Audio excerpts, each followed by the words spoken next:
वो बंकीपुर बिहार का जो 31 सालों से बीजेपी का गढ़ माना जाता था, बीजेपी ने अपने गढ़ को ही खो दिया। वहां प्रशांत किशोर ने बहुत बड़ी जीत हासिल की। आप सोचिए 2000, 5000, 10,000 नहीं, पूरे 19,000 वोटों से जीते हैं। और प्रशांत किशोर का कहना है कि अब बिहार से बीजेपी राज ही खत्म करना चाहता हूं मैं।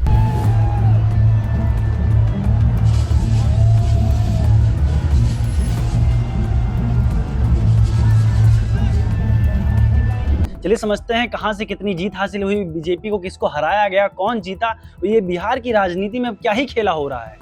नमस्कार, मैं अनुराग पांडे, आप देख रहे हैं आपकी खबर राजनीति।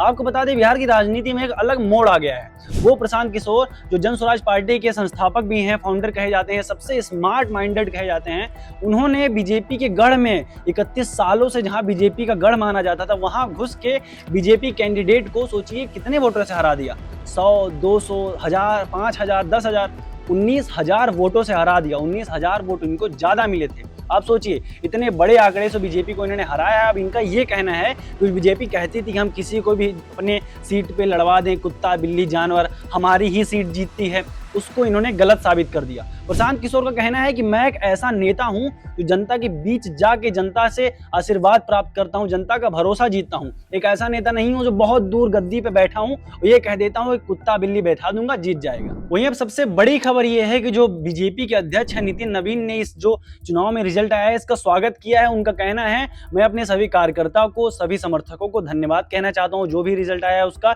जहां जहां हमारी जीत हुई है उसको मैं स्वीकार करता हूं, जहां जहां हमारी हार हुई है उसको हम एक्सेप्ट करते हैं। ये 19,000 जो वोटों का मार्जिन है, ये बीजेपी को कितना दुखद लगेगा, बीजेपी इससे कैसे उभर पाएगी, और क्या बिहार में सच में बीजेपी की अंत की तरफ बढ़ रही है? क्योंकि प्रशांत किशोर का कहना है कि हमें जो बिहार के सीएम हैं वो बिल्कुल पसंद नहीं है। आप सीएम को हटा दीजिए, बाकी आप अपने पार्टी के किसी को भी सीएम बनाइए, पर ऐसे व्यक्ति को सीएम ना बनाइए जो इस गद्दी के लायक ही नहीं है। ये बात की जा रही है किसके बारे में? सम्राट चौधरी के बारे में, जो नीतीश कुमार के इस्तीफा लेने के बाद इनको सीएम बनाया गया था। पर बिहार में अब कुछ भी अच्छा होता नहीं दिखाई दे रहा है। ये प्रशांत किशोर जी का कहना है। आप देख लीजिए, बिहार की सड़कें नहीं ठीक हो रही हैं, बिहार में जो शिक्षा है, एजुकेशन है बच्चों के लिए, वो नहीं सुधर रहा है, बिहार में नौकरियां नहीं आ रही हैं, जिसकी वजह से छात्र पढ़ाई करने भी बाहर जा रहे हैं, और पढ़ाई करके जब अपने गांव आ रहे हैं तो फिर नौकरी करने ही बाहर ही जाना पड़ रहा है। तो बिहार की स्थिति बिल्कुल ठीक नहीं है।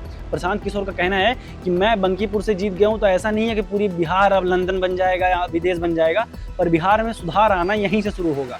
इसमें आपकी क्या राय है? क्या प्रशांत किशोर ये चुनाव जीत के ज़्यादा ओवर कॉन्फिडेंस में आ जाएंगे, बहुत ज़्यादा उत्साहित हो जाएंगे, या उन्होंने ये कहा है कि बिहार में परिवर्तन आने वाला है, सच में होने वाला है? अब हम तो अपनी रिपोर्ट में ये बता सकते हैं, जो 19,000 वोटों से प्रशांत किशोर ने जीत हासिल करी है, ये बहुत ही सराहनीय है, बहुत ही जोश जश्न का माहौल बनाया जा सकता है।